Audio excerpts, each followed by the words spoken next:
Burning at the stake isn't exactly on Rinette's bucket list, but here she is, tied to a pole, surrounded by a very enthusiastic crowd, who clearly didn't get the memo about empathy. Just a little while ago, things were looking rosy. She met with her dashing lover Argos, and handed him a prized souvenir, the crown prince's hair, no big deal. Prince Argos looked absolutely thrilled, like a kid who just got the last slice of cake. Only his cake involves cursing royal family members. Then he drops a surprise. He wants to proceed with the ceremony. Rinette, ever the romantic, assumes he means a wedding. Cute, right? Except his idea of ceremony involves torches, a crowd, and significantly fewer wedding vows. He leans in, whispers something ominous about a stake being easier to arrange than a wedding, and suddenly, Rinette realizes love might not be all it's cracked up to be. Argos, proving himself the worst fiancé ever, calls the guards and has her dragged off, leaving Rinette to wonder if she maybe, just maybe, should have asked a few more questions before joining Team Curse the Prince. Rinette is in full disbelief, as she's dragged off like yesterday's bad decision while Argos, now in full villain monologue mode, announces to everyone that she bewitched his royal brother with the hair she gave him. As if that wasn't humiliating enough, he even dusts off his clothes like he's shaking off regret. Good riddance, apparently. Tossed into the castle dungeon with all the grace of a dropped potato, Rinette has just enough time to question her life choices before a visitor arrives. It's her sister Kanna, and for a second, Rinette dares to hope, surely her big sis is here to save the day, right? Wrong. Kanna, who clearly missed the supportive sibling memo, reveals she planned the whole mess. Cue jaw drop. Rinette tries to laugh it off, thinking maybe this is an elaborate prank, but Kanna's got more plot twists up her sleeve. She strokes Rinette's face with all the tenderness of a villain in a drama and casually confesses to being the one who caused their parents' death, burned down their house, and gave Rinette that scar. Family reunions, am I right? Her evil stepsister laughs like she's auditioning for the role of most dramatic villain of the year, flashing a diamond ring that Rinette instantly recognizes. It's the same one that once belonged to Argos's late mother. If Rinette had any lingering doubts about this betrayal bingo card, Kanna clears them up with a final twist. She's been having an affair with Argos. Yep, plot twist, level maximum. Rinette's face says it all, shock, heartbreak, and a deep need for a time machine. But Kanna, she's totally unbothered. She casually explains that it's not her fault they both wanted the same things, first Prince Argos, then the throne, dramatic lighting, etc. The plan Rinette thought was hers all along. Kanna's now the one who'll be queen when Argos takes the crown. As Rinette crumbles into tears, trying to piece together how her world fell apart so fast, Kanna keeps going. Apparently she was fond of the Hilt family before she got adopted, and now with Rinette out of the way, she'll inherit everything. Cue maniacal laughter. Before leaving, Kanna leans in, thanks Rinette with the kind of sweetness that only makes everything worse, and walks out like she just nailed the perfect villain exit. Rinette screams in agony, begging her sister to take it all back, but it's too late. She trusted Kanna, and now she's lost everything. Now at the stake with flames practically RSVPing to her funeral, Rinette refuses to go out like this, burning alive while her traitorous sister and two-faced ex play royalty. Absolutely not. She yells in frustration, her voice cracking under the weight of betrayal and regret. In a desperate plea, the once foolish Rinette Dickler Hilt calls out to the heavens, begging for mercy, for a chance to atone and rewrite the disaster she called a life.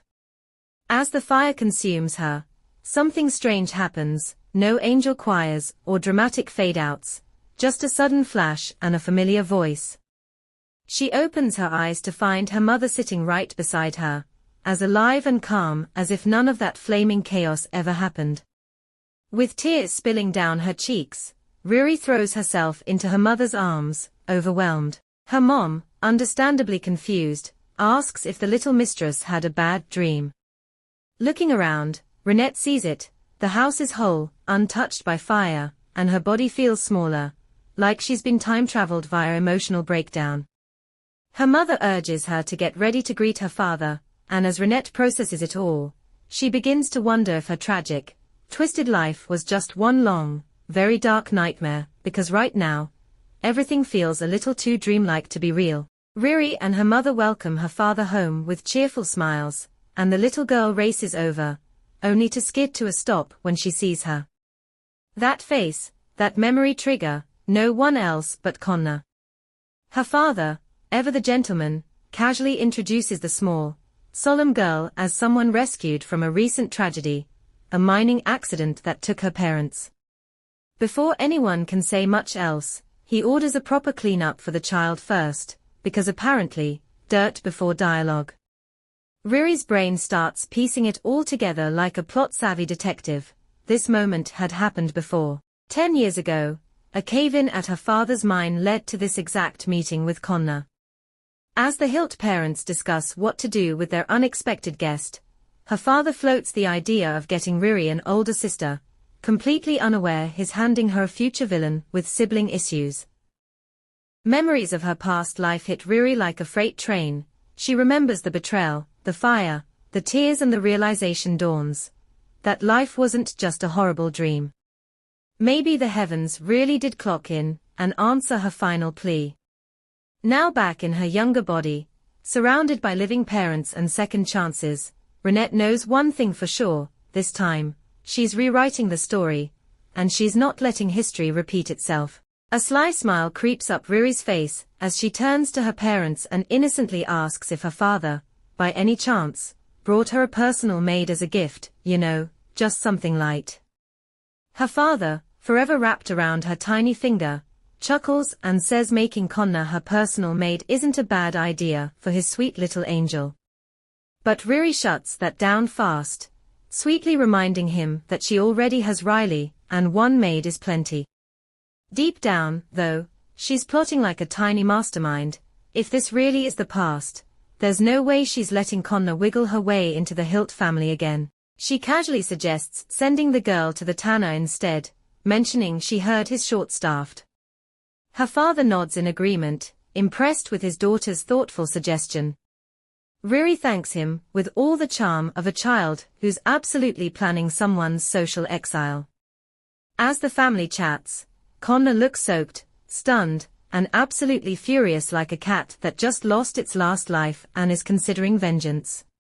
But there's something off in her eyes already, a flicker of madness that makes the air feel colder. Riri, thinking she's in control, believes she can change everything by simply being one step ahead, but maybe, just maybe, she's underestimated how twisted fate and Kanna can really be. This is only the beginning. Kanna's life has always been a bit, unusual.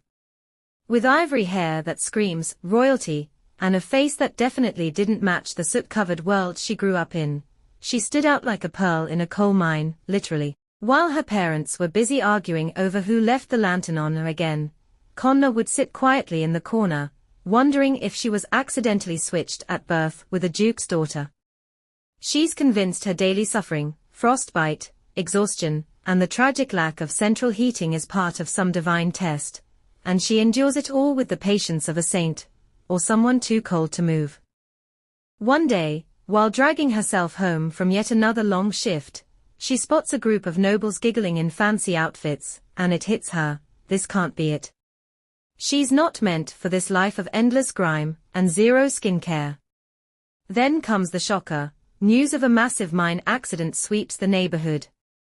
The entire area's buried, and hope of survivors is thinner than soup on a budget. Just like that, everything changes.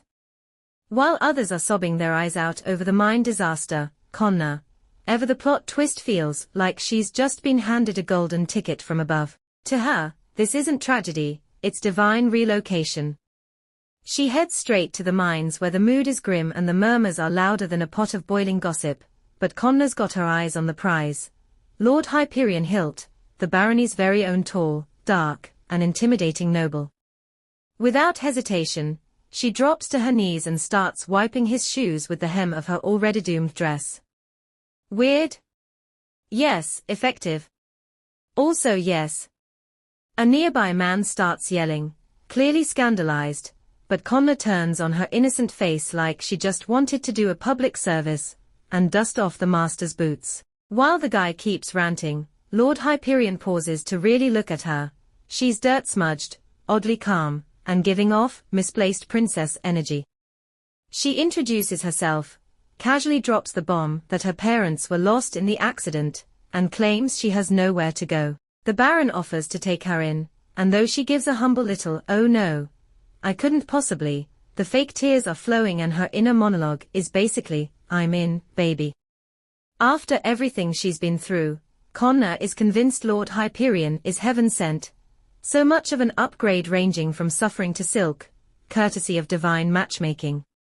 Before long, she's riding in the Baron's fancy carriage, staring out the window like a dramatic heroine finally getting her season finale. When the Hilt estate comes into view, it's love at first sight, as her instincts scream home, though her life so far has been anything but HGTV worthy.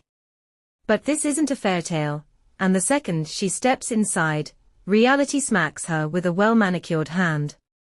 Enter Riri, the young mistress of the house, standing across the room like the final boss in a fashion RPG flawless gown, perfectly glossy hair, and a laugh so carefree, it could only come from someone who's never touched a laundry bucket.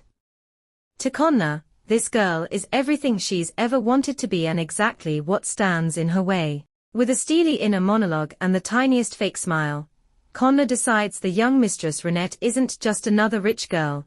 She's the final trial in her saga of divine glow-ups, and Kanna's fully ready to win. The young lady's grand arrival hits a snag when she's dragged before the estate's tanner's wife, a woman who takes one look at her and decides she's more decoration than help. "What am I supposed to do with this?" the tanner grumbles, clearly unimpressed. The man escorting Kanna reminds her, oh so casually, that the Baron shelled out a small fortune for this arrangement. Still unconvinced, the tanner mutters something about sending Kanna off to a brothel, because nothing screams career planning like panic and poor taste. But Kanna doesn't flinch, instead she pipes up, proudly claiming her past life in the mines and flexing her unexpected skills.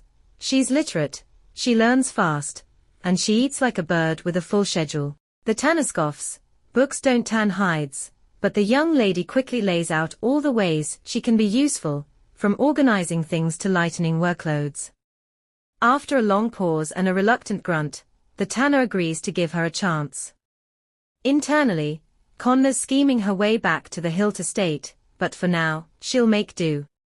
The tanner, not one for pep talks, tells her to talk less and clean more, then points her toward gloves and grime. Kanna thanks her with all the fake gratitude she can muster, but her curiosity kicks in again, when she spots a shelf lined with mysterious vials and of course, she just has to ask about them. Kanna, ever the curious soul, eyes the shelf full of mysterious vials, and when she asks about them, the tanner warns that the chemicals are dangerous. Oddly, Kanna's pleased by the answer. It's almost as if danger is just the spice she's been craving. Something about her gaze, focused on those vials, sends a chill through the air. It's like the soundtrack of villainous intent is suddenly playing in the background. But who knows? Maybe she's just a fan of risky business. Meanwhile, back at the Hilt estate, dinner is in full swing as Lord Hyperion and his wife chat about tomorrow's graduation ceremony. Riri listens intently, her mind racing. She recalls the university hosts its ceremony around this time every year, and if her hunch is right, both princes will be in attendance. To her parents' surprise, she suddenly requests to join them for the event, which is met with resistance since her mother's worried Riri will get motion sick, a concern that seems more fitting for a toddler than a noble. But our girl is persistent, playing the please, daddy, please, card, and after a bit of negotiating, her father finally agrees. She immediately rushes to his side, showering him with gratitude like she's just won a lifetime supply of cookies. Strangely enough, Riri had zero interest in the graduation ceremony in the past, yet, this time, things are different. Borden National University is a sight to behold, a grand hall filled with nobles, all dressed to impress. Among them, Riri and her father, the Baron, stand out like royalty, because, well, they kind of are. Riri's grin is practically glued to her face, as she daydreams about her master plan unfolding before her eyes. Her focus? The Crown Prince, of course. She's determined to meet him, no matter what. It's all so very calculated.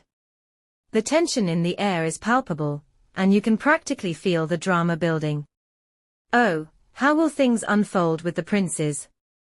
Guess we'll have to wait and see, and probably hold our breath. The room buzzes with laughter and chatter as everyone congratulates the princes, showering the Crown Prince with bouquets and good wishes. He humbly accepts the praise, overwhelmed by the attention, as people surround him with flowers and kind words. Not far away, Lord Hyperion stands with his daughter, Riri, who suddenly declares she wants to present a bouquet to His Highness. Without waiting for permission, she snatches the flowers from her father's hands and dashes toward the Crown Prince, leaving him momentarily stunned. With unexpected grace and elegance, she bows and offers the bouquet, delivering a well-crafted congratulatory message that leaves the young prince speechless for a beat. The Baron Lord Hyperion, surprised by his daughter's sudden boldness, calls out to her, but the Crown Prince, now fully recovering, leans in with a smile and compliments her before asking for her name. Riri grins widely, introducing herself with a beaming smile. The Crown Prince turns to Lord Hyperion and teases him about encouraging his daughter to present such a dramatic message. Lord Hyperion just shrugs, unable to resist his daughter's enthusiasm, and the crowd chuckles at the light-hearted exchange. Lord Hyperion stumbles for words, clearly caught off guard, but the young mistress quickly steps in, pointing out that the Baron didn't tell her to do anything. She proudly claims responsibility for composing the message herself. Apologizing for being a bit over the top, she pleads for his forgiveness, but the Crown Prince, ever gracious, apologizes as well for making things awkward. He then proposes doing something in return to make her feel better, the very words our girl had been hoping for. Seizing the opportunity with lightning speed, she bows and invites the Crown Prince to visit the Hilt estate in Troken. Moments later, Riri is left holding her father's bouquet of flowers, as he steps aside to discuss matters with the Crown Prince a few meters away. She assumes the bouquet is meant for Prince Argos, and, glancing toward the Crown Prince, she notices he's accepted her invitation. Riri silently hopes she can avoid being the one to deliver Argos's bouquet, praying that everything she wanted to accomplish tonight will fall into place. Just as that thought crosses her mind, her gaze drifts, and she spots Prince Argos leaning casually against a pillar. Our female lead freezes for a moment as their eyes meet, and the prince gives her a strange smile. Without wasting any time, she walks over to him, offering the bouquet and a congratulatory message, but he interrupts her mid-sentence, casually claiming he's hiding behind the pillar to escape the pretenses of the nobles. Riri nods, pretending to understand, though deep down, she had hoped to avoid meeting Prince Argos entirely. But of course, fate has its way of throwing people together. She congratulates him regardless, and he begins questioning if she's just like every other noble around, which immediately irritates her. He then glances at the pile of bouquets beside him, and Riri realizes he's always been blunt and honest. In her past life, she was drawn to that quality, but now, it just feels rude. She responds that she's not like the rest, rattling him just slightly. Before the conversation can go further, Lord Hyperion arrives and calls for his daughter. As he approaches the pillar, he formally greets Prince Argos, but the young prince turns him down, making it clear he wasn't interested in another congratulatory message. Prince Argos snatches the bouquet from Riri and casually claims he accepts it, while Lord Hyperion quickly points out that his daughter might have made a mistake earlier, and proceeds to beg for forgiveness on her behalf. Argos, unimpressed, weighs it off and carelessly tosses the bouquet onto the growing pile of flowers. He then glances at Riri and, with a smirk, claims she's about to cry. Riri, rolling her eyes, firmly responds that she's not a little kid and knows better than to cry at such an honorable occasion. After all, she's not that fragile. In her heart, she's just done with this conversation, and silently wishes Argos would wrap it up soon. Argos, finding it all amusing, laughs hysterically, and just as the awkwardness begins to linger, the Crown Prince arrives, immediately shifting the atmosphere. The brothers exchange greetings, and the Crown Prince asks if Argos will be returning to the capital city, to which the young master nods, noting that it's probably the most likely destination, since he hasn't received any invitations. The nobles around them all hold their breath, too nervous to extend an invitation themselves. Riri can't help but think how sad it is. Argos, the son of a concubine, whose mother was executed after being accused of witchcraft. He actually leans in closer, asking Riri what she thinks about having someone over, even if they are unwelcomed guests. The analogy is strange, and it leaves Riri startled. He casually claims his mind is made up, announcing that she'll be inviting him to the estate as well. Our female lead knows full well that Prince Argos dislikes being in the same room as his brother, Crown Prince Pinberk, and his reactions only leave her confused as she wonders why Argos insists on tagging along. The young master presses her, asking if she really doesn't want to host him, and she quickly reassures him that it would be an honor to have both princes visit the Hilt estate. A few days later, a grand ball is underway, and the hallway buzzes with conversation, the ladies all praising Prince Pinberk. As usual, the Crown Prince remains modest, even as the ladies chatter about his many talents.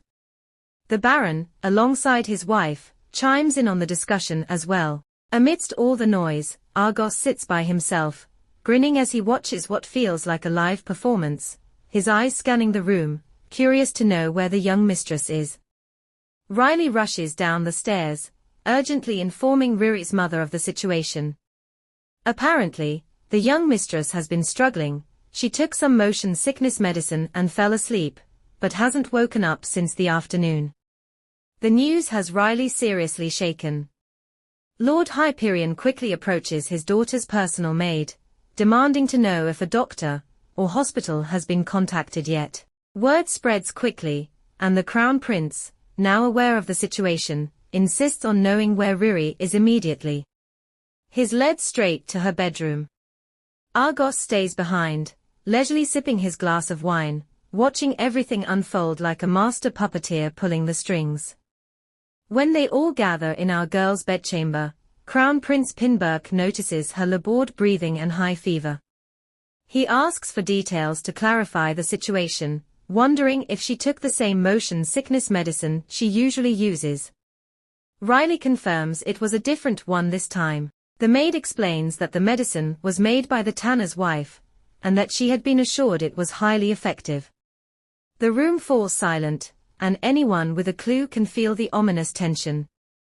It's clear something's wrong, and Kanna's earlier questions about deadly chemicals come rushing back. Who else remembers her curiosity about the dangerous substances? Kanna had somehow managed to get her hands on the young mistress's motion sickness medicine, and laced it with a hazardous chemical, and now the situation has taken a dark turn. The air feels heavy with the grim reality of what's happening. Damn, she's so evil. The once trustworthy remedy has turned into a dangerous threat, and with each passing moment, the tension in the room grows. Everyone is scrambling to figure out how to help, but it's clear that something much more sinister is at play, and the danger to Riri is growing by the second. The Crown Prince takes charge, his mind racing as he looks to Riley for more information. She's only able to tell him that Madame Margareta prepared the medicine herself, which doesn't help much.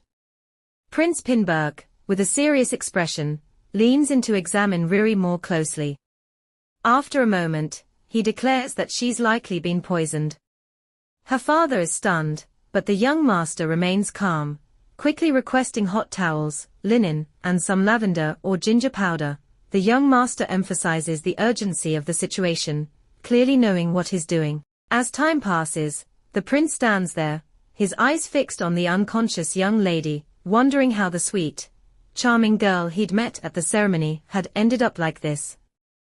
Lost in thought for just a moment, he snapped back to reality when Riri's eyes flutter open. Startled but quick to act, he rises to attend to her. With a shaky voice, she calls out to him, and after a few seconds, she sits up in bed, asking for an update on what's going on. The Crown Prince, still trying to stay calm despite the drama unfolding, reassures her that she lost consciousness after taking too much of her motion sickness medicine. Guess a little too much motion was too much for even her. Lord Hyperion yells in frustration, making it clear that Madame Margareta will answer for her actions, but his daughter quickly steps in to calm him down, taking the blame for the whole ordeal. She insists she had taken a different medicine entirely, one nothing like what the tanner's wife had made. In reality, when Riley handed her the motion sickness medicine, Riri felt uneasy about it, probably something to do with Kanna's warning. So when she saw Riley's servant-grade medicine, she grabbed that one instead. Her personal maid can hardly believe her ears when she hears that the young mistress took all of it, and she breaks down in tears, struggling to accept that our girl took something so dangerous. Riri, apologizing to Riley and everyone present for causing them so much worry, makes sure to specially thank the Crown Prince for his help. He blushes at her kind words, brushing it off with a humble claim that he's just relieved to see her awake and well. Then, with his usual serious tone, he suggests they monitor Riri for the next few days and hopes to get the Baron's approval to stay a little longer. Guess he's not quite done playing knight in shining armor.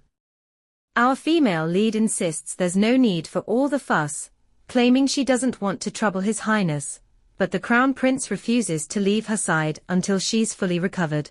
His words melt her heart, though he keeps his composure, advising her to rest and not overexert herself. Riri reassures him that she's already feeling much better, and will just freshen up before heading downstairs shortly. Their interaction gives off such strong couple vibes, it's almost like a dream. Prince Argos, leaning against the door, listens in with a smile, pleased that everything worked out. He's relieved since he didn't want to return to the capital just yet, and this unexpected turn of events with the young mistress has made it all the more appealing to stay. A short while later, our female lead descends the stairs, looking refreshed in a new dress. She catches sight of the Crown Prince in the hall, and can't help but reflect on the strange reality she's found herself in. The man who had died because of her in her past life has now saved her, and it feels almost poetic. Although she'd invited Prince Pinberg to the ball to get closer to him, she never imagined things would unfold this way. Now, more than ever, she's determined to repay the debt she owes for the wrongs she committed in her past life. Riri is snapped out of her thoughts when a voice cuts through the silence, startling her. It's Argos. He casually remarks that he'd heard she nearly passed out, but is now back on her feet, fit as a fiddle. She's a bit taken aback to realize he's still around, but quickly regains her composure, assuring him she's perfectly fine now after receiving proper care. She can tell he's slowly growing interested in her, likely due to Prince Pinberg's kindness, so she tries to wrap up the conversation quickly, hoping to snuff out any budding feelings before they can take root. However, instead of bidding her farewell, the young master asks her to dance, completely catching her off guard. She politely declines, offering a graceful bow before excusing herself. Argos, still processing what just happened, stands there in disbelief. He can't quite wrap his head around it, questioning the reality of the situation. After a brief, bewildered laugh, Prince Argos decides he'll remember this day forever. With a mix of awe and determination, he lets her know a battle line has been drawn. At the ball, Kanna makes her entrance, her eyes scanning the room as she searches for Lord Hyperion. She's convinced that the Baron invited everyone, including her, just to keep an eye on her. As she's lost in her thoughts, a man approaches and politely asks her for a dance. Kanna, however, turns him down rather rudely, leaving the poor guy stunned. He expresses his surprise and disappointment, clearly not expecting to be treated that way. Kanna, meanwhile, can't help but think back on the effort it took just to be here. She really had to finish a week's worth of work in a single day, just to get permission to attend the ball. The thought of this man walking up to her so casually, after all she's been through, irks her. While working, she'd wondered if anyone else had taken the chemically induced medicine the personal maid from the Hilt family brought, knowing it would cause chaos. She's also waiting for the Hilt family to shift the blame to Madame Margareta for the illness, hoping that'll provide her with an opportunity to regain favor and make her way back to the estate. As Kanna's thoughts are interrupted, a familiar voice cuts through her frustration. It's her friend Pisco. He comments that she actually looks like a proper lady tonight, nothing like the tanner's daughter, though she doesn't bother complimenting his appearance in return. Pisco, with his usual mischievous grin, asks why she's all alone at the party, assuming she's deliberately giving the whole world the cold shoulder. He's spot on, of course. Then, teasingly, he suggests she's here to see the crown prince and points her in his direction. Kanna looks over and immediately is swept off her feet by Crown Prince Pinberg's appearance. He's just so perfect, like something out of a fairy tale. But, as fate would have it, he's not alone. The Crown Prince has a beautiful young mistress right by his side, and Pisco, no doubt enjoying the torment, casually mentions it as if to rub salt in her wounds. The sight of Ruri standing next to Prince Pinberg triggers something in Kanna, who can't help but loudly voice her frustration with the young mistress, sparking a heated back and forth with Pisco, who's loving every second of it. Leaning closer with a smirk, Pisco makes it clear that things are the way they are, whether the young lady likes it or not, and then hits her with a question. He asks if she truly believes she's more of a princess than Lady Rinette, and, with an exaggerated sigh, claims he's never seen anyone as beautiful as our female lead in his entire life. Kanna strongly disagrees with Pisco's assessment, scoffing at the idea that Ruri's beauty is anything more than the result of her wealth and status. She believes that Ruri's allure is tied to her position, and Kanna, filled with envy, hungers for that same standing. Turning to Pisco with a wicked glint in her eyes, she proposes a bet, and she's confident she can take Lady Rinette's position, and is willing to stake it all right here and now. The malicious intent in her gaze is almost chilling, and it's enough to make anyone shudder. What kind of terrible plan is she hatching now? Whatever it is, it's clear it won't be pretty. Enjoying this story so far? Drop a comment showing your interest in a part 2, and also don't forget to like, share and subscribe. Until next time, adios.